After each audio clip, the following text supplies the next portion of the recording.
Ayan mga lalas, tingnan natin. Oh, wow, ayan na ating tofu. Pwede na natin ilagay yan sa ating kangkong. Yeah. Ayan, oh. Tikman natin ang ating tofu kung ano itong. Ba, malutong? Masarap. Sarap. Halo na natin. Baka maubos ko. Ayan mga lalabs, ang ating tofu. Ganyan siya kadami. Lalagyan na natin yan. Wow, ayan. Lagay na. Tapos halu-haluin na natin. Nadagdagan ko pala yan ng oyster sauce mga lalab kasi medyo matabang siya. O, diba mga lalabs? Look. O, diba? Hi, paano hindi ka gaganahan niyang kumain kahit kangkong lang yan? Look. Umaapaw ang ating tofu. O, tikman nga natin ito. Tikman natin to. Kung okay na yung lasa. Pasok sa aking mga panlasa.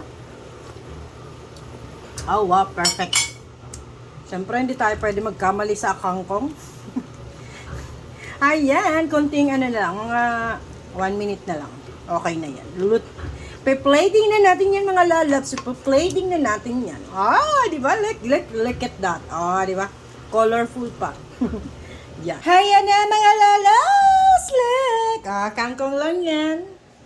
Kangkong at tofu lang yan. Di ba? Ang yummy, yummy. Siyempre, hindi tayo papayag kapag hindi natin tikman kung masarap talaga itong ating niluto. Kangkong with tofu. Let's do this.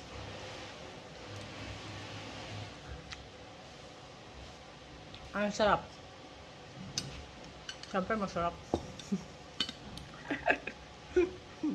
Kasi kangkong na nga lang, baka hindi pa masarapan. Tama kakain ng gulay yung mga bata. Actually, gusto nila to eh. Yung kangkong na may tofu, talagang gusto nila to.